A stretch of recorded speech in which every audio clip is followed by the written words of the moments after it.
तो गाइस आज की इस वीडियो में बात करने वाले हैं conceptual framework for interactive graphics overview. तो दोस्तों वीडियो के अंत तक बने रहना क्योंकि मैंने आपके एग्जाम पॉइंट ऑफ व्यू से ये पूरा कंटेंट लिखा हुआ है। तो चलिए स्टार्ट करते हैं। The conceptual framework for interactive graphics is a basic model that explains how a user interacts with a computer system to create, modify and display graphical information in a real time। अब guys बिल्कुल simple तरीके से समझना, conceptual framework का मतलब होता है पूरा प्रोसेस या वर्क फ्लो जिससे हमें समझ आता है कि इंटरेक्टिव ग्राफिक्स का सिस्टम कैसे काम करता है। इसमें गाइस यूजर कंप्यूटर को इनपुट देता है और कंप्यूटर उस इनपुट को प्रोसेस करता है एंड ग्राफिक सॉफ्टवेयर उसके अकॉर्डिंग इमेज या ग्राफिक्स बनाता है और फिर मॉनिटर पर तुरंत रिजल्ट दिखाता है।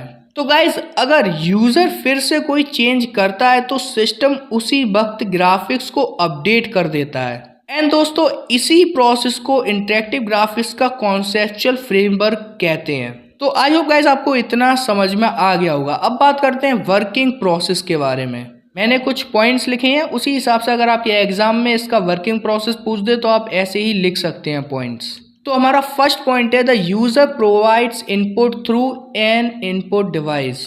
गाइस सबसे पहले यूजर किसी इनपुट डिवाइस की हेल्प से कंप्यूटर को कमांड देता है एंड ये input mouse, keyboard, touch screen, light pen या जॉयस्टिक के थ्रू दिया जा सकता है। जैसे गाइज अगर आप MS पेंट में माउस से सर्कल बनाना शुरू करते हो तो माउस ही कंप्यूटर को इनपुट दे रहा होता है। एंड गाइज हमारा सेकंड पॉइंट है the computer receives and process the input. अब गाइज इसका मतलब ये है कि जब यूजर इनपुट देता है तब कंप्यूटर सिस्टम या CPU उस कमांड को रिसीव करता है और उसका मीनिंग समझकर प्रोसेस करता है एंड कंप्यूटर डिसाइड करता है कि यूजर क्या करना चाहता है एंड गाइस उसके अकॉर्डिंग ही नेक्स्ट स्टेप परफॉर्म करता है। अब आता है गाइस हमारा third point the graphic software generates और अपडेट्स द ग्राफिकल ऑब्जेक्ट। अब गाइस इसका मतलब ये कि जब ग्राफिक सॉफ्टवेयर यूजर के इनपुट के हिसाब से नया ग्राफिकल ऑब्जेक्ट बनाता है या फिर पहले से बनी हुई इमेज को अपडेट करता है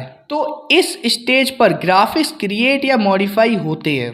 जैसे गाइस MS पेंट में जब आप ब्रश, टूल्स या ड्राइंग बनाते हो या फिर उसे इरेज करके डिलीट करते हो तो ग्राफिक सॉफ्टवेयर उस ड्राइंग को तुरंत अपडेट करता है। अब आता है गाइस हमारा fourth point the output is displayed on the monitor. अब गाइस इसका मतलब ये है कि ग्राफिक सॉफ्टवेयर से बनने के बाद फाइनल ग्राफिक्स डिस्प्ले डिवाइस यानी मॉनिटर पर दिखाई देता है। इससे यूजर देख सकता है कि उसकी कमांड का क्या रिजल्ट आया।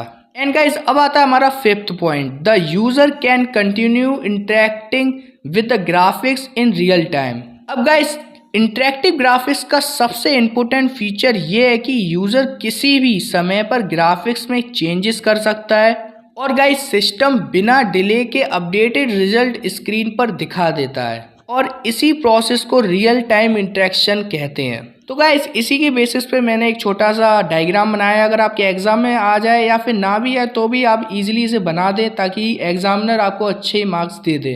तो सबसे पहले आता है यूज़र, मतलब यूज़र से स्टार्ट होता है। यूज़र ही कंप्यूटर को कमांड देता है और ग्राफिक्स पर काम करता है। एंड सेकंड स्टेप है इनपुट डिवाइसेस, मतलब यूज़र अपनी कमांड इनपुट डिवाइसेस जैसे माउस, कीबोर्ड, टच स्क्रीन या लाइट पेन के थ्रू कंप्यूटर तक पहुंचाता है। एंड फिर आता है कंप्यूटर सिस्टम। अब कंप्यूटर सिस्टम यूज़र के इनपुट को रिसीव करता है और CPU उस कमांड को प्रोसेस करता है एंड यहीं पर डिसाइड होता है कि यूज़र क्या एक्शन परफॉर्म करना चाहता है।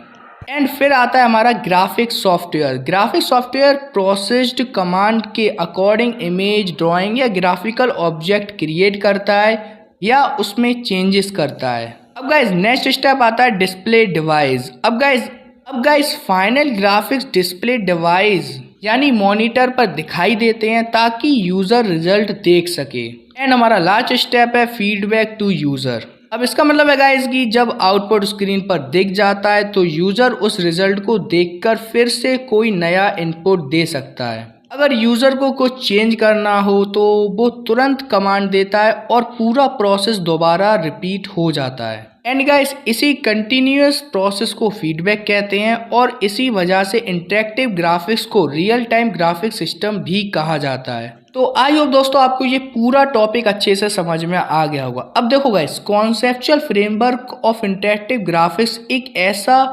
वर्क फ्लो है जिसमें यूजर से इनपुट डिवाइस और इनपुट डिवाइस से computer system and computer system से graphics software and graphic software से डिस्प्ले डिवाइस एंड लास्ट में फीडबैक टू यूजर। मतलब गाइस इनके ही थ्रू ग्राफिक्स रियल टाइम में क्रिएट, मॉडिफाई और डिस्प्ले किए जाते हैं और ये प्रोसेस कंटिन्यूसली रिपीट होता रहता है, इसलिए इसे इंटरेक्टिव ग्राफिक्स कहा जाता है। तो अब गाइस आपको पूरा टॉपिक अच्छे से समझ में आ गया होगा। तो नेक्स्ट वीडियो में हम बात करेंगे इसके कंपोनेंट्स के बारे में, components of the conceptual framework. इस वीडियो में मैंने नहीं कवर किया क्योंकि वीडियो फिर ज़्यादा लॉन्ग हो जाती। वैसे वो टॉपिक ज़्यादा लंबा नहीं है, आप देख सकते हैं, मैं वीडियो अपलोड कर दूंगा, शायद कर दी होगी जब आप ये वीडियो देख रहे हैं। तो गाइस अगर आपको ये वीडियो अच्छी लगी तो वीडियो को एक लाइक कर देना, चैनल को सब्सक्राइब करना तो बिल्कुल भी मत भूलना, क्योंकि आपको ऐसे ही आपके सेमेस्टर एग्जाम और normal exam point of view से ये टॉपिक बहुत ज़्यादा इंपॉर्टेंट है। और हाँ गाइस एक कमेंट जरूर कर देना जिससे हमें पता चले कि आपको वीडियो कैसी लगी, क्योंकि गाइस आपके फीडबैक से ही हमें पता चलता है कि वीडियो और इम्प्रूव करनी है या नहीं। तो मिलते हैं किसी नेक्स्ट वीडियो में किसी नेक्स्ट टॉपिक के साथ, तब तक के लिए कीप लर्निंग कीप ग्रोइंग।